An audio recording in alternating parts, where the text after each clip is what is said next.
Oh, kakain na si Sol. Di ka na. Di ka na, Sol. Tuwan-tuwa na naman siya. Kasi kakain na siya ng SDN niya. Hating gabi na ngayon. At oo, pagka gabi ako nagpapakain sa mga dogs ko para malamig na. Para hindi masyado mainit. Kasi ang pagpapakain sa kanila ay magkukos pa ng tumaas ang temperatura ng katawan nila by up to 2 degrees. Kaya iniiwasan ko silang pakainin ng tanghali or anytime na mainit sa labas. Ayan. Oops, tika lang. Tara, doon tayo. The best time na pakainin ng mga dogs is, for me, ay gabi na. Ano, Sol? Okay, teka ha. Lagyan natin ang flush. Lagyan natin ang tubig. Diyan natin lalagay yung SDN mo. SDN, the best dog food in the multiverse. Ayan. So, ito ay 600 grams. 400 grams. Bigay ko kay Sol. Baka sumobra. At, bigyan ko ng konti si Logan. Kumain yan kanina. Oh, ganun lumapit, Sol. Patay ka na naman. Pabanatang ano naman ni Logan. Sarado ko na nga ito. Ayan, para mabuwasan ang chance na sila ay mag-away. Palagyan natin ng konti tubig, ng kanyang SDN para mas masarap. Ayan. Konting water.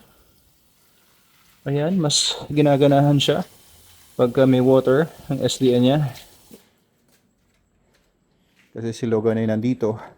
Pagka si Logan kasi ay maabutan itong si Sol na lumalapit sa kanya, tapos kumakain siya, nagpo-food guard ito. Pero sa galit lang naman siyang aso. Sa akin hindi naman. Hindi naman food guarder si Logan sa tao. Ayaw lang niya kay Sol. Ayaw lang niya sa mga male dogs. Kaya okay naman, safe naman ako dito kahit nakukuhaan ko tong food dish niya. Ayan. So ito-train niyo po yung mga aso niyo. Maliit pa lang na hinahawak-hawakan niyo yung food dish niya. Kagaya nung si Snow Bear, yung puppy doon sa baba na puppy ni Miguel, kinuha niya doon sa Manalo Canine. Yun, nagpo-food guard yun, baby pa lang, nangangagat yun kapag hinawakan mo yung food niya. Ako, nakagat ako nun sa kamay. Binigyan ko ng konting food yung dog dish niya kasi nakita ko walang food at gutom siya. Biglang kumain, tapos kinagat yung kamay ko. So, that is a very dangerous habit na pwedeng i-form nila at pwedeng ma-establish sa kanila kung hindi nyo tuturuan na hindi dapat ganon. So, sanayan nyo lang from puppyhood na hindi sila dapat magalit kapag hinawakan nyo yung food nila. Ang ginawa ko doon kay Snow Bear, hinawakan ko yung likod ng, yung scruff ng neck niya, yung balat doon sa neck niya, tapos medyo shinake kong konti. Sabi ko, no. Tapos, inangat ko siya mula doon sa food niya. And then, lagay pa ako ng konting food dahan-dahan. Pinabayaan ko siya, tapos hinihimas-himas ko na siya habang kumakain siya. And sinasabi ko, good boy, good boy.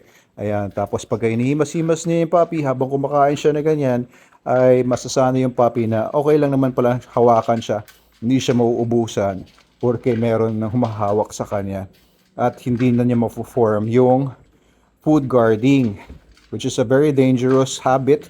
Pwedeng makakagat yung puppy or aso ninyo. Lalo na pag bata, gano'n, no? Biglang lumapit sa aso ninyo kumakain ganyan, tapos nagpo-food guard. Nako, delikado. Alright, so they're continuing their dinner. Okay. 1 meal a day lang itong si Sol. This is the first meal of his day. Ayan, so sarap na sarap naman siya. First meal of his day. Ito si Logan, second meal na niya. Kaya ito, hindi naman siya gutom. Kaya konti lang yon. Hindi pa niya naubos ng gusto. So nagpunta si Logan. Pero itong si Sol, it's possible maubos kagad niya yan. One sitting, or hindi naman pala siya umuupo pag kumakain siya. One eating, ayan, mauubos ni Sol yung yung food niya na yan. Sarap talaga kumain ni Sol, oh. Sarap ng sounds, no? Yum, yum. Very good, boy, Sol. Maganda rin, sinasabihan nyo ng gano'n yung aso din, yung habang kumakain siya. Para ma-relate niya yung very good, ma-relate niya yun sa pleasurable experience while he's eating. Kumbaga, yung command na yon, yung words na yon, marirelate ng aso ninyo sa pleasure. Kaya later on, kapag ka sinabi niyong good boy, kung ano man ginagawa niya na gusto ninyo, reward na sa kanya yon. Yan, kasi yun, psychology po yan. Umupo na si Sol, ayaw na niyang ubusin yung natitirang konti na lang naman. Parang busog na siya. And probably, gusto na niya mag-poops. Okay. Pinuntahan yung pagkain ni Logan. Lagot ka pag naabutan ka ni Logan dyan. Ganda na ng katawan ni Sol, no guys, no? Hindi pa siya fully, hindi pa 100% yan. Pero I think it's safe to say, mga 85% na yung recovery niya.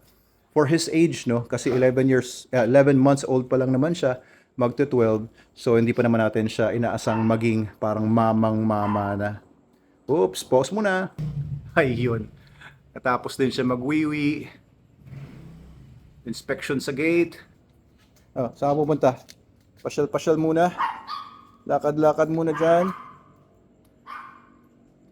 Baka maghahanap siya ng pwesto para mag-poops. Ayan na nga, pag umiikot-ikot na ganyan ang aso, isa lang ibig sabihin yan, either matutulog na siya or magpo-poops na siya. Pause ulit. Okay, pagkatapos ng ginawa niyang pagpo-poops, ay gusto naman niyang pumunta dito sa kabila. Okay, go. Yan. Dito yata si Logan eh. Ayun. Dito pala si Lolo Logan. Kaya gustong pumunta dito ni Sol. Ayun. Explore, explore. So ito, kasama to sa area of responsibility nila. Ayan, so dito nagkabit ako ng monkey bars galing doon sa resort. Pinapinturahan ko pero hindi pa nila nailalagay sa lupa. I think, ay parang, ay kabit na ba to? Ang bigat eh. Nakabit na kaya nila sa lupa to? Hindi pa. Oo, monkey bar ako dito kapag naisemento na ito sa lupa. Ayan, pang exercise.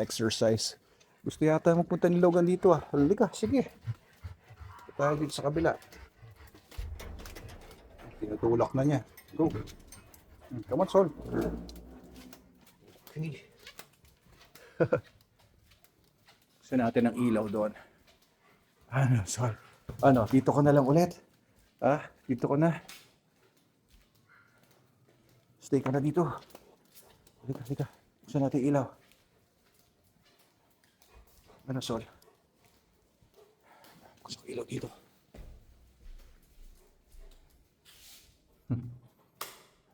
O yun, basta ilaw. Maliksi itong si Sol eh. Parang unggoy. Oo. Very agile. Oo, maliksi ang katawan, oh. Yan, so after his meal, pupu, pasyal-pasyal. Sarap buhay ha. Ayan. Gwardya. Oo, ano bang ginagwardya mo dito? Ayun, may mga tao sa labas.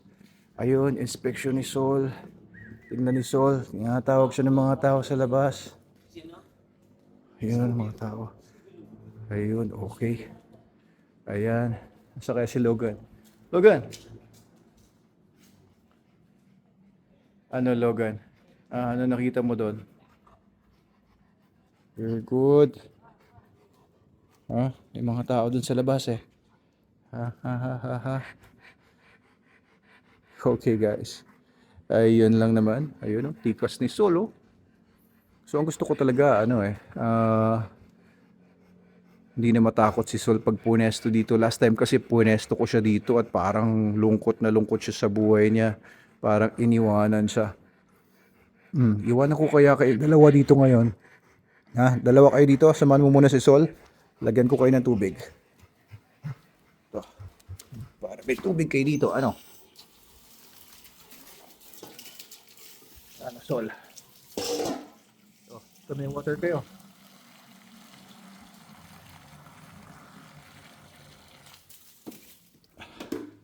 Ano, dito na lang kayo? Pwede naman. Ang kinatatakot ko lang dito, dahil medyo mababa yung ano na yon, yung fencing na yon na bakal.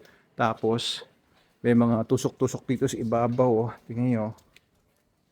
Oh, baka biglang maisipan nitong tumalon pag may makitang item of interest sa labas, pusa, ibang aso, tao, ay baka biglang tumalon dito o kaya biglang pagtalon nila sumabit dito. Delikado. Oo. Dito pa naman, bata pa naman isip nito. Wala pang kamuang-muang yung patang ito. Taba mo na. Pero payat pa. Oo, lalapad pa ito. Pero ayos na, oh. Ganda na ng katawan niya, oh. Oh, sexy na. Pwede na, pwede na. Yun lang muna, guys. Pag-iisipan ko pa kung magsistay sila dito or hindi. Pag sumunod sa akin dito, hindi muna. Pero pag hindi sumunod sa akin, sumunod na nga. Pag hindi sumunod sa akin, iiwan ko na sana kayo. Pero dahil sumunod ka sa akin, ay hindi muna kayo dito. Okay? Si Logan, asa kaya si Logan? Nakapasok na ba? Asan si Logan? Where's Logan? Ha? Siya naman iwan natin dito? Logan? Saan yun? Nandito pa. Naiwan. Ano Logan? Ayun, naiwan nga.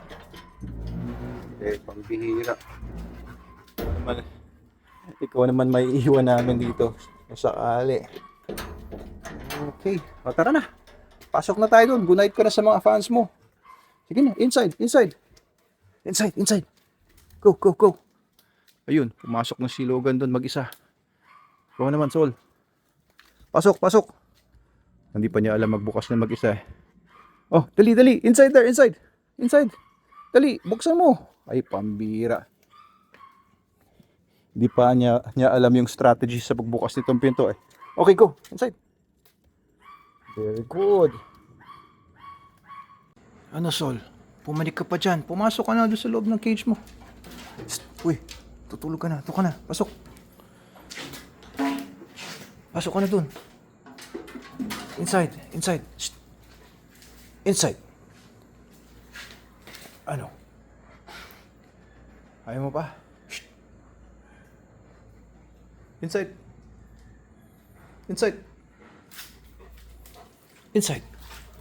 Come on, inside. Sige na, pagod ka na. Dami na nating ginawa. Ayun si Lolo Logan, oh. Nandun na sa kwarto niya. Ikaw, lumabas ka na naman. Inside.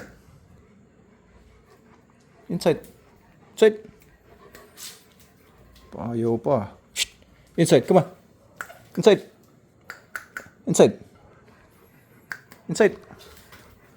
Aba. Mitigas na ulo. Shh. Sol, inside. Come on. Uy.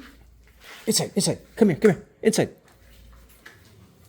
Po, tumitigas na ulo ah. Sinusubukan na ako ah. Saka sa loob ah. Pagka ako sinubukan ito, aba, kailangan natin disiplinahin to. Kailangan natin na maging matigas na dito. Kita niyo yung mukha niyo, oh. Oh, nagiging solid na, guys.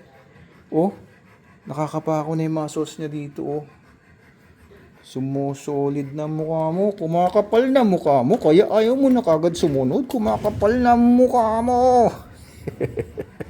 No, diyan ka lang. Sarado na natin to. Okay. That's it for the night. Logan, bahala ka na dito.